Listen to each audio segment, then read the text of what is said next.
Terminando o capítulo 11 de Romanos, capítulo difícil, não é um capítulo fácil de se interpretar, nem de pregar.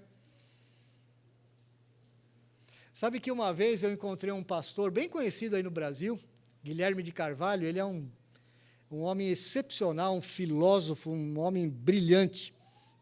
E eu o encontrei no Mackenzie. E eu já o conhecia, ele é muito amigo do meu filho também.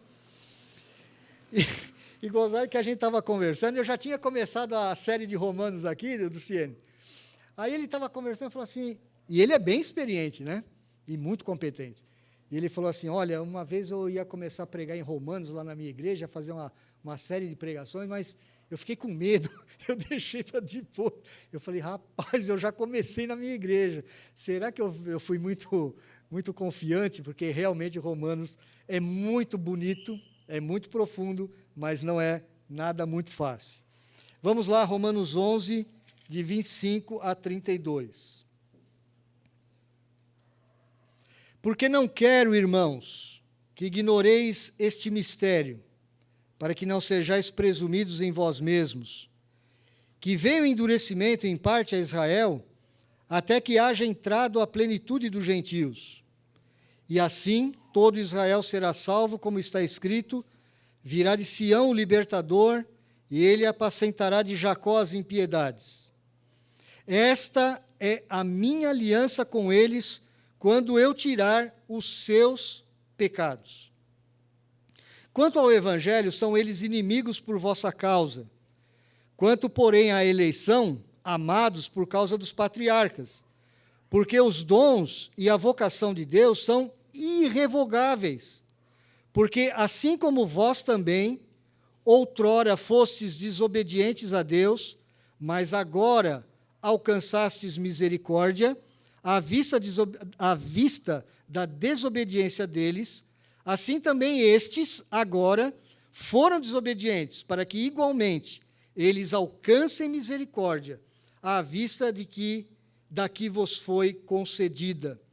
Porque Deus a todos encerrou na desobediência, a fim de usar de misericórdia para com todos. Vamos orar, meus irmãos, inclusive pelas nossas crianças.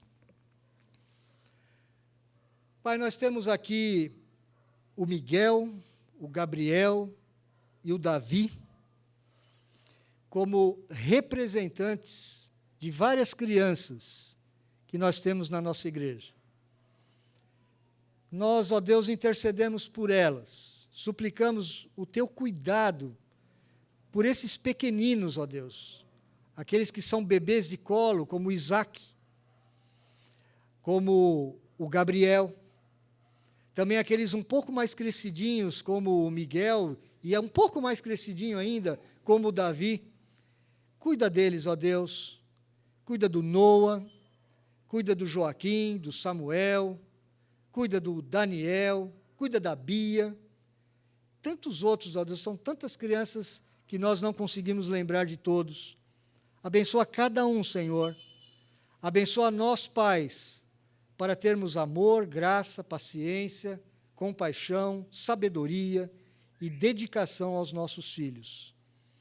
Pai, nesta hora que nós estamos diante da Tua palavra, nós pedimos a Tua direção para nós que vamos falar e para os nossos irmãos que vão ouvir, e que todos nós possamos ter nesta palavra, ó Deus, a edificação do nosso coração e o ânimo que precisamos para confiar no Senhor e confiar que o Senhor é um Deus de misericórdia. Nós te agradecemos em nome de Jesus. Amém.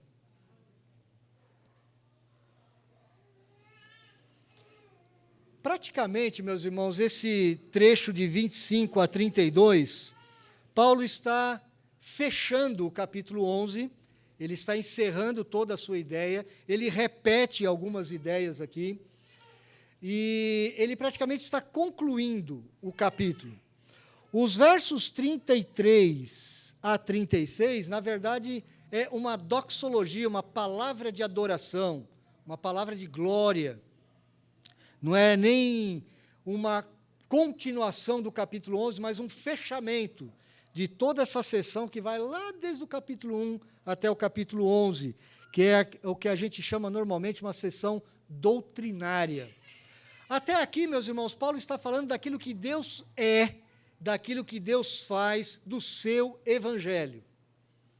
Não fala exatamente do que nós precisamos fazer, mas ele fala de tudo aquilo que Deus já fez por nós. E ele começa no verso 25, o seu fechamento, dizendo: eu não quero, irmãos, que vocês ignorem este mistério. Paulo usa essa expressão em outros lugares das suas cartas, e eu preciso aqui dar uma parada para explicar para você o que é mistério segundo a Bíblia. Quando você vê um filme na televisão, na mídia, ou qualquer lugar, quando você ouve falar de mistério, é alguma coisa que ninguém sabe e que vai ser revelado para muito poucos. Alguma coisa muito encoberta, muito cheia de estranheza, uma coisa assim muito escondida de todos e de tudo. Mas o mistério na Bíblia não tem esse sentido. O mistério na Bíblia é uma verdade que Deus não revelou em uma determinada época e que revela agora, numa outra época. E agora o que Paulo está nos dizendo é: existia um mistério lá no Antigo Testamento. Qual era esse mistério? É que Deus usaria a incredulidade de Israel para alcançar aqueles que estavam de fora de Israel. Então Deus usaria a incredulidade, a desobediência de Israel para alcançar os gentios, aqueles que não são judeus, aqueles que não fazem parte de Israel. Os gentios então creriam a partir do endurecimento do coração dos judeus. Os gentios então creriam em grandes quantidades até um dia atingir a plenitude dos gentios. O que significa isso? A palavra plenitude, ela vem de uma palavra grega chamada pleroma, e significa completar o número. Quando completar o número de todos os gentios que serão salvos pela eleição da graça, então Israel será abençoado de uma forma muito especial. Esse mistério esse mistério que agora está claro no Novo Testamento, não estava claro no Antigo Testamento. Os judeus sabiam que quando o Redentor viesse a Sião, ele traria liberdade, ele realmente traria uma bênção para todos os gentios. Mas o que os profetas do Antigo Testamento não sabiam é que essa bênção alcançaria os gentios a partir da própria incredulidade dos judeus. Isso é interessante, meus irmãos. Por quê? Lembra que eu estou falando para você desde o começo do capítulo 9, 10 e 11? Paulo está defendendo o evangelho da fé. E ele precisa defender a justificação por graça por meio da fé. E para muitos ali em Roma, o que estava acontecendo? Eles olhavam uma igreja como essa e encontravam um judeu só. O resto todos eram gentios. E eles começavam a pensar assim: será que as promessas de Deus falharam no Antigo Testamento? Será que Deus realmente falhou nos seus planos? Porque agora nós vemos poucos judeus. E os outros? Por que ficaram incrédulos? Então, o que Paulo está explicando aqui é que Deus... deixa eu usar uma expressão bem chula: Deus não dá ponto sem nó. Deus não dá nó sem ponto, ponto sem nó, alguma coisa assim. Às vezes eu confundo essa frase.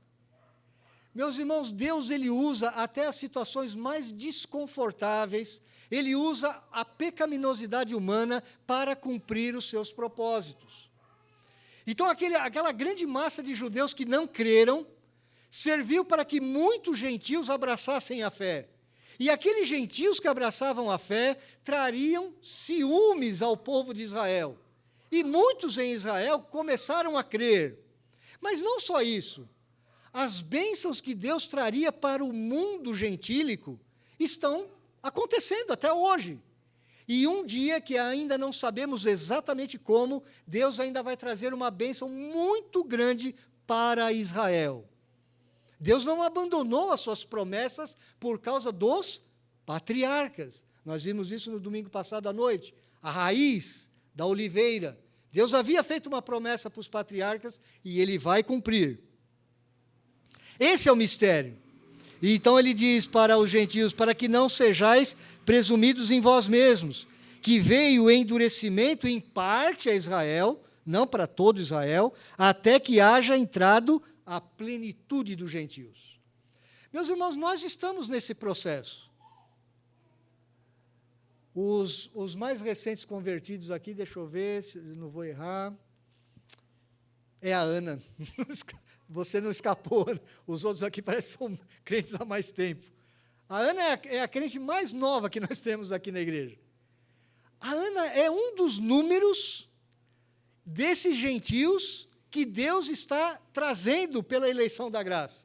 Deus alcançou a vida da Ana, há cerca de 2 anos atrás, transformou a sua vida e continua transformando e continua abençoando a sua vida. E através das nossas vidas, Deus quer alcançar outras pessoas aqui do nosso bairro, dos nossos relacionamentos, para que venham a Cristo também. Nós não sabemos qual é esse número, nós não sabemos quantos gentios serão salvos, mas Deus o sabe. E quando esse número estiver pronto, quando esse número estiver completo, Deus vai trazer uma bênção especial para o povo de Israel. Há uma discussão teológica imensa para saber como Deus vai fazer isso. Paulo não é muito claro nisso aqui. E o objetivo dele também não é esse. O objetivo dele para nós, para aquele pessoal daquela época, é mostrar que Deus é misericordioso. Deus é misericordioso sobre os judeus, assim como Deus é misericordioso sobre nós. Ele continua. E ele agora, nos versos 26 e 27, ele menciona 2 textos de Isaías que nós lemos na liturgia. Ele mistura 2 textos, por isso eu os li. E assim, todo o Israel será salvo, como está escrito: virá de Sião o libertador, e ele apartará de Jacó as impiedades. O grande problema teológico é essa frase de Paulo aqui. E assim todo o Israel será salvo. Primeiro, a gente precisa ver que esse assim, quando você lê, você pensa que é alguma coisa ligada ao tempo, é uma partícula de tempo, mas não é, é o modo, é uma partícula modal aqui. Então, por causa desse processo que ele explicou no verso 25, um dia, quando a plenitude dos gentios estiver pronta, acabada, o número completo, todo o Israel será salvo. Meus irmãos, essa é uma frase complexa que os teólogos se debatem. Aqui é a grande discussão teológica. Eu não quero gastar muito tempo com isso, porque os teólogos até hoje estão discutindo isso. Há 3 principais correntes. Eu não quero gastar muito tempo com isso com você, porque não é o centro do texto, não é o assunto principal. Alguns de nós cremos, alguma linha teológica crê que antes da volta do Senhor Jesus Cristo, haverá um grande avivamento entre os judeus, e muitos judeus se converterão a Cristo. Pode ser isso? Pode. Existe uma outra corrente que muitos reformados defendem, inclusive Calvino defendia, que o número dos judeus ele vai se completar quando o próprio Senhor Jesus Cristo estiver para voltar. Ou seja, os judeus não estão sendo salvos. Ainda há judeus sendo salvos hoje. Poucos, é verdade, mas ainda há judeus sendo salvos hoje. Então, quando ele diz todo Israel será salvo, quando completar também todo o número dos judeus salvos. E o Senhor Jesus Cristo volta. Outros ainda defendem uma terceira ideia, que o povo de Israel vai passar por uma grande experiência com Cristo, perto do final da volta do Senhor, e toda a nação será salva, cada um dos judeus. Essa é uma teoria que eu não sou muito favorável, porque a Bíblia nunca fala que Deus vai salvar cada um de um todo. Quando a Bíblia usa a palavra todo, você precisa tomar cuidado, porque ela depende muito do contexto. Os autores antigos, eles não estavam preocupados, quando eles falavam todo, em exatamente numerar cada uma das pessoas. Se você observar, quando os profetas no Antigo Testamento falavam todo Israel, eles não estavam falando de cada israelita. Eles estavam falando no geral. Não significa que todos os israelitas realmente serão salvos. Existe uma quarta corrente, essa é a mais absurda ainda, mas eu preciso falar para vocês, vocês podem ouvir um dia. Alguns há que acreditam que nós, gentios, somos salvos pela graça por meio da fé no nome de Jesus. Mas que os judeus podem ser salvos pela aliança que Deus tem com Abraão, com Moisés e com Davi.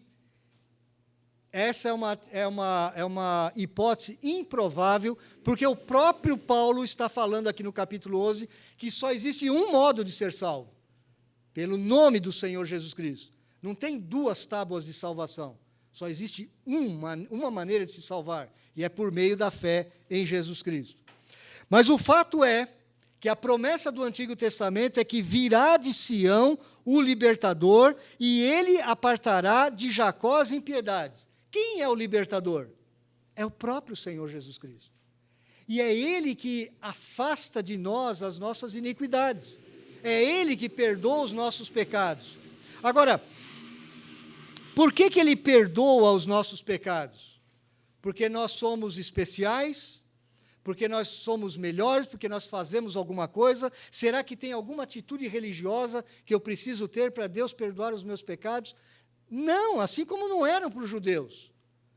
Para os judeus, o modelo funciona da mesma forma. Os judeus também não eram merecedores. Eles também endureceram seus corações, e mesmo assim, Deus salva um remanescente. Então virá de Sião o próprio libertador, o Senhor Jesus Cristo, e ele vai tirar de Jacó as impiedades, aquela vida sem Deus. E ainda no verso 27, ele diz: esta é a minha aliança com eles, quando eu tirar os seus pecados. Meus irmãos, Deus é um Deus de misericórdia. Ele não nos dá aquilo que nós merecemos. Ele é um Deus de graça, Ele nos dá aquilo que nós não merecemos. Nós somos perdoados tão somente pela misericórdia de Deus. É verdade, Deus nos exorta a orarmos, a confessarmos os nossos pecados, fizemos aqui hoje, a abandonarmos os nossos pecados, é verdade. Deus nos manda arrependermos-nos, é verdade.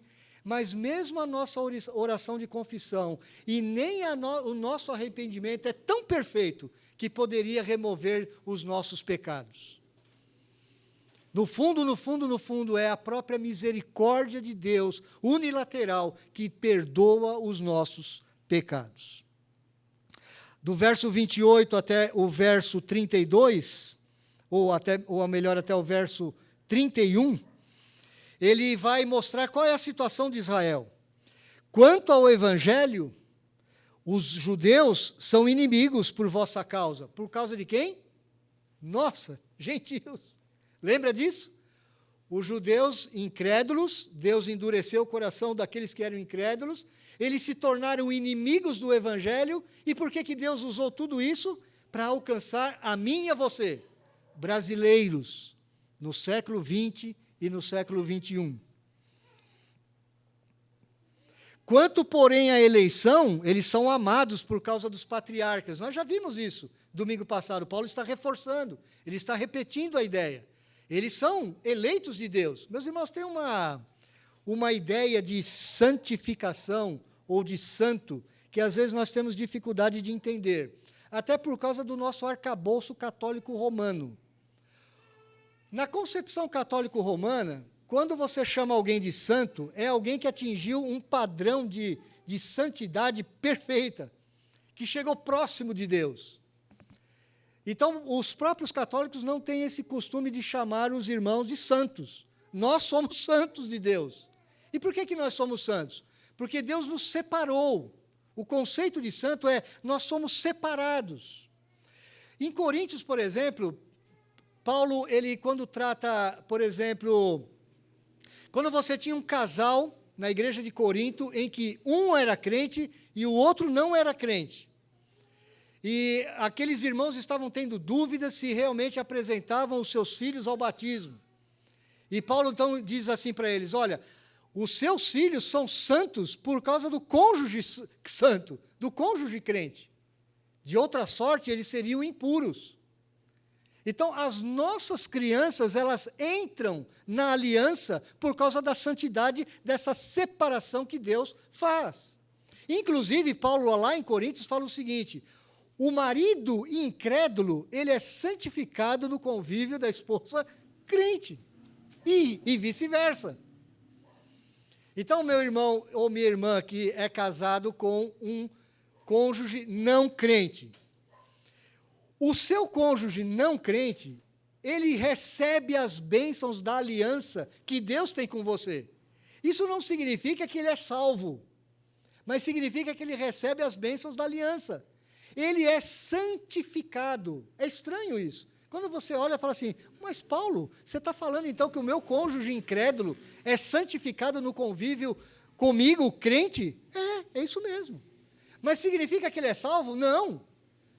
Tire isso da sua cabeça, que quando Deus fala assim, alguém é santificado, é alguém que é separado. Lembra de Ló, que eu comentei domingo passado à noite? Ló fazia parte da aliança que Deus tinha com Abraão. Por quê? Porque ele fazia parte da família. Não significava que Ló era salvo, mas Ló recebia as bênçãos da aliança.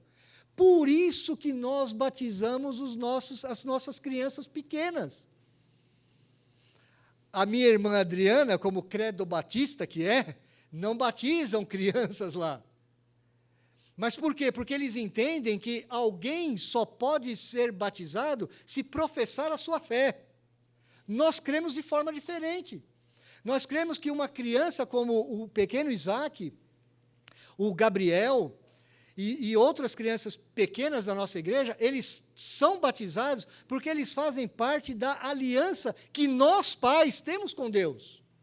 Então, eles passam a ser santificados no nosso convívio. Significa que o Isaac, o Gabriel e qualquer criança batizada no seu tempo de bebê, ele vai ser salvo? Não, não é isso que nós estamos dizendo. O batismo regenera alguém? Não, nós não cremos nisso. Tanto os batistas, como a Adriana, como nós presbiterianos, nós não cremos que o batismo regenera alguém. O batismo é um sinal visível daquela graça invisível que Deus faz na nossa vida. Porém, as nossas crianças, elas recebem esse batismo por quê? Porque lá em Israel, quando o povo estava saindo do Egito e passando pelo mar, diz o texto que eles foram batizados na nuvem que acompanhava o povo de Israel. Ora, todos ali foram batizados.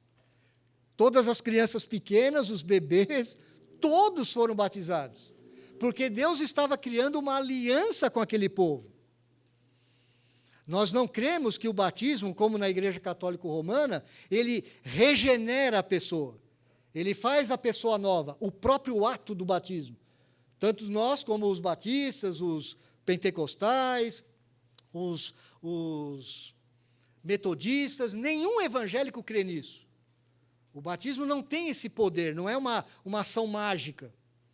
Mas o batismo é realmente uma visão, um símbolo, um sinal daquilo que Deus fez no nosso coração.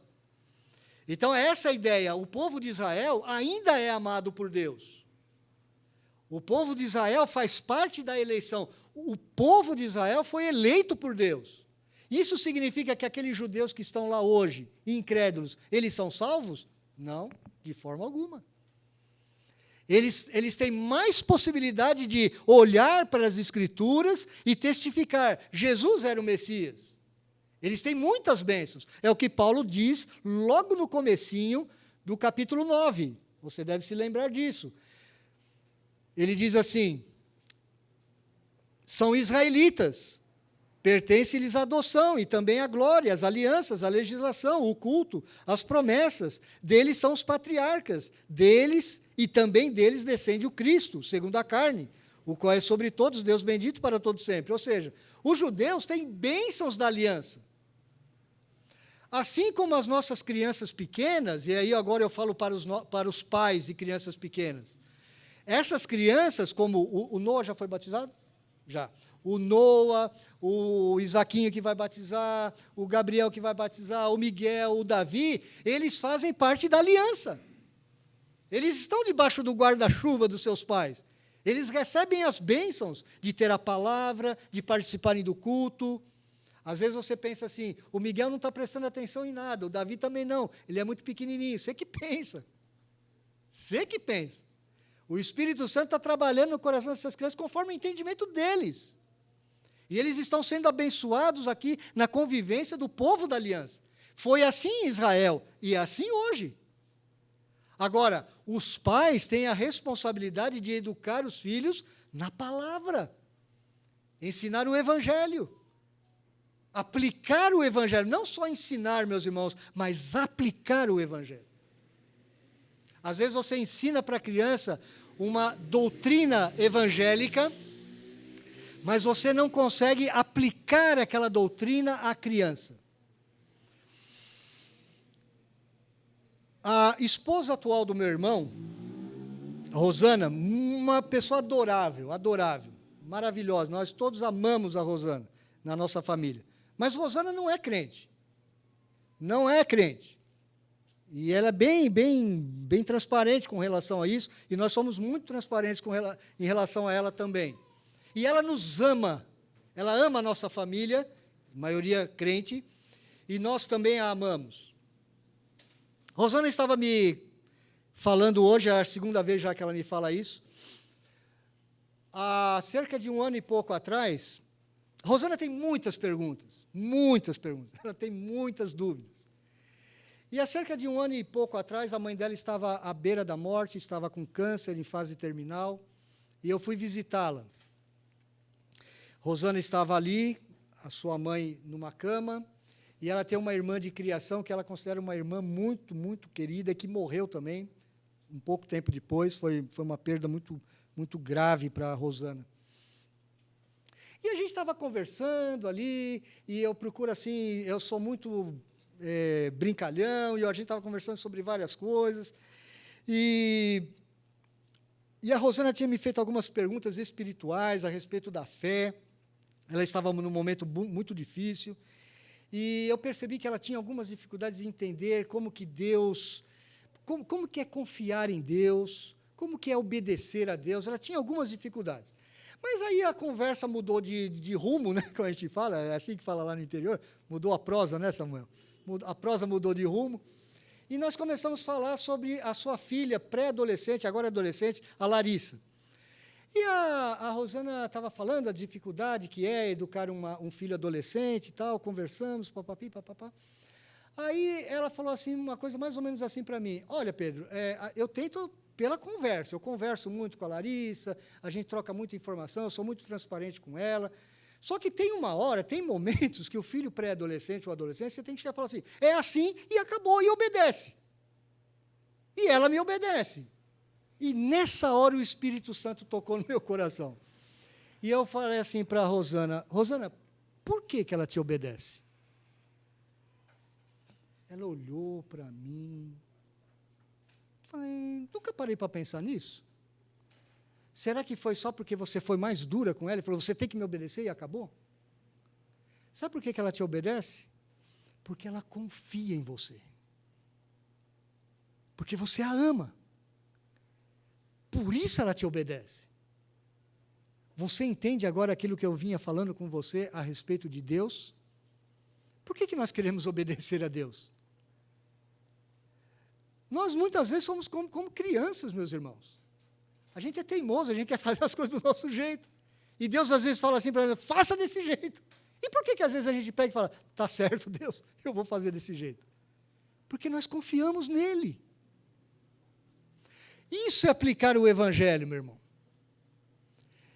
Você vai colocar o seu menino, logo nós vamos voltar com as classes de escola dominical, se Deus assim o permitir.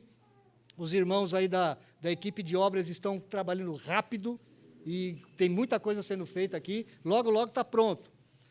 Mas, meu irmão, a gente traz uma lição para a criança, a gente traz uma doutrina, um ensino, mas o pai e a mãe têm a grande oportunidade que, no decorrer do dia, nas coisas que acontecem na escola, aquelas coisas que vão na dinâmica do lar, você tem a oportunidade de aplicar as verdades do Evangelho. E quando você aplica, a criança entende.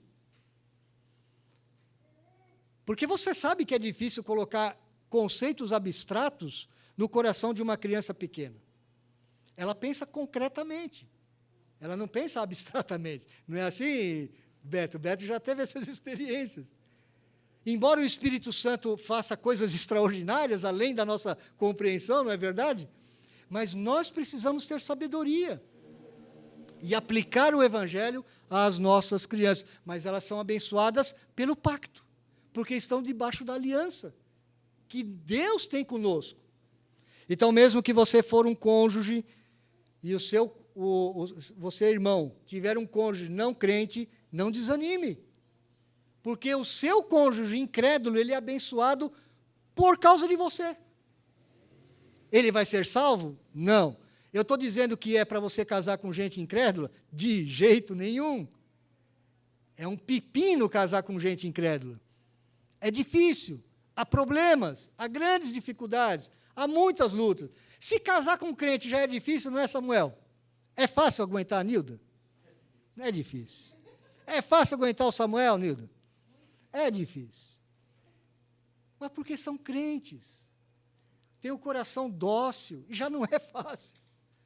Casar com um incrédulo é pedreira. É difícil. Desculpa a pedreira aqui. Saiu sem querer.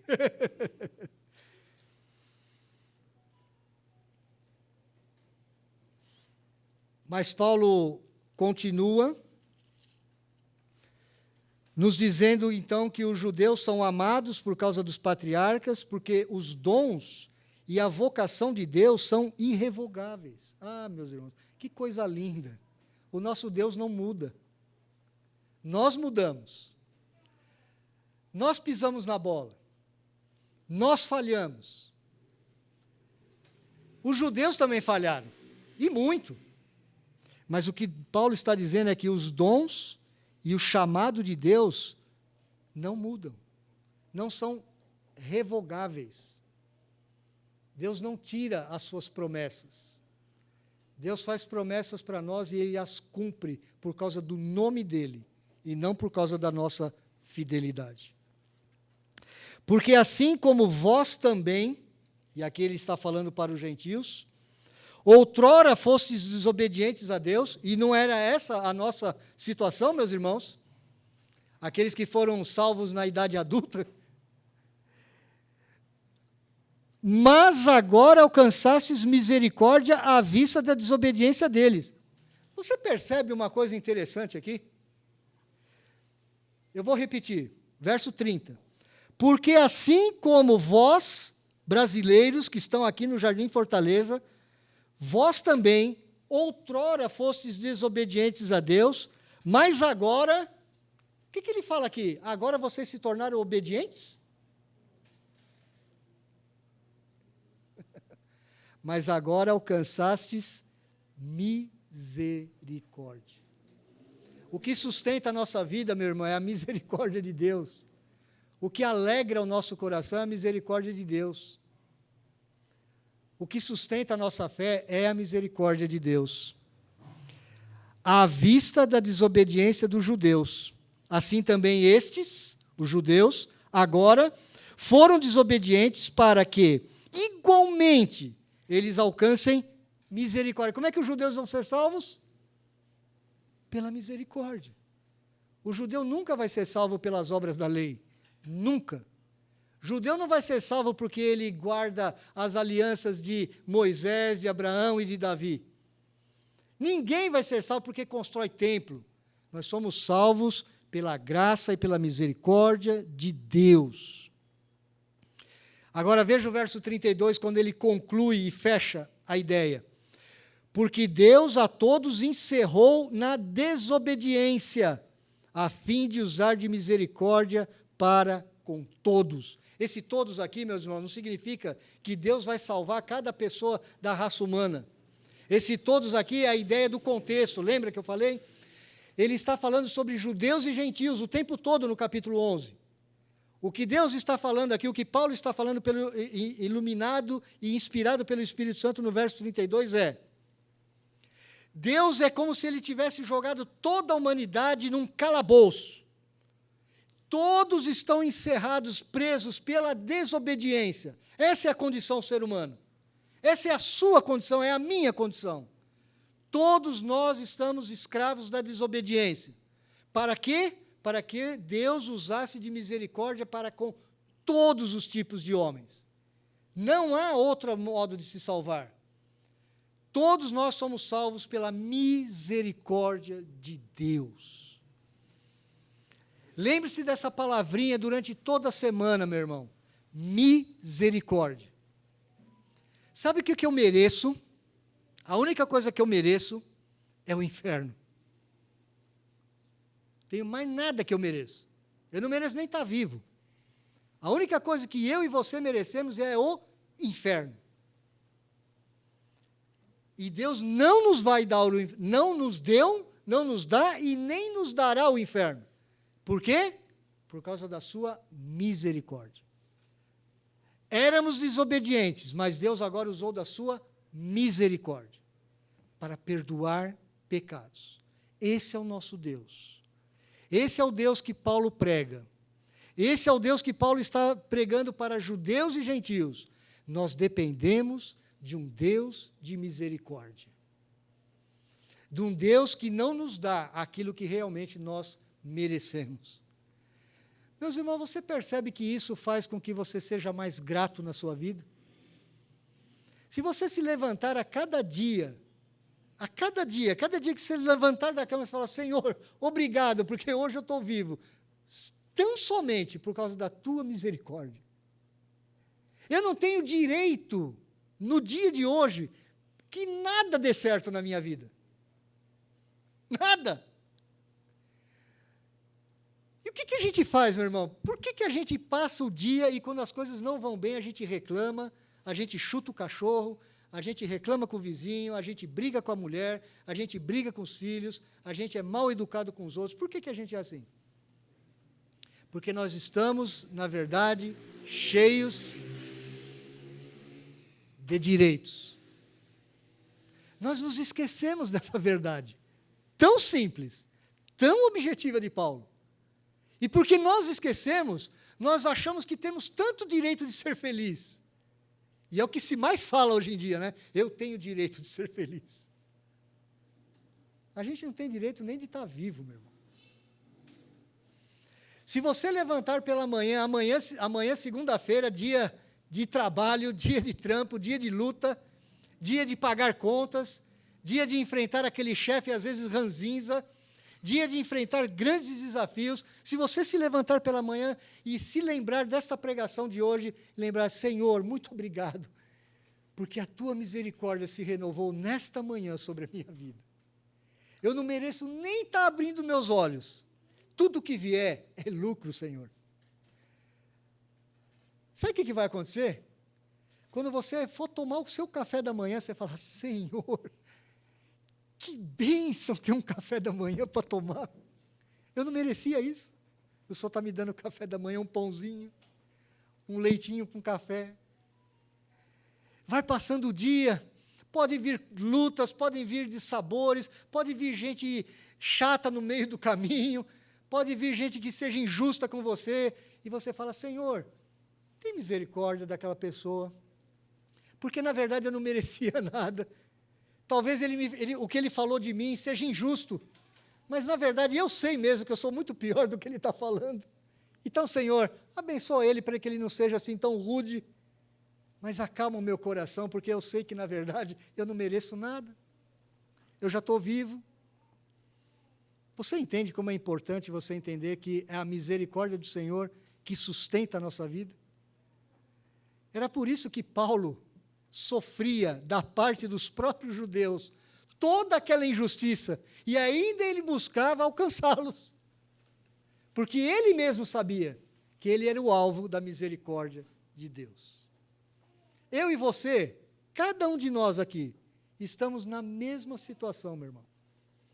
Então você pode amar o seu inimigo, você pode amar o seu cônjuge rabugento, difícil, duro.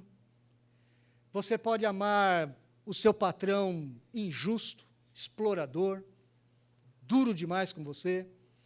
Você pode ser mais grato, você pode ter a vida mais leve, você pode ser mais amoroso com os irmãos, você pode ser menos exigente até com você mesmo. Tem gente que sofre tanto porque é exigente consigo mesmo, se cobra tanto, e a vida fica pesada. Meu irmão, nós não merecemos estar vivos, não. E eu hoje aqui estou vivo, pregando, pelo menos até agora, e você está sentado aí, respirando, confortavelmente sentado, com ventiladores. Daqui a pouco você vai para casa, vai jantar, vai descansar com a sua família. Amanhã você vai poder levantar-se, trabalhar, estudar e fazer uma série de coisas. Como o nosso Deus é bom, meu irmão. Como o nosso Deus de misericórdia faz diferença na nossa vida. Basta olharmos. Deus nos abençoe, meus irmãos.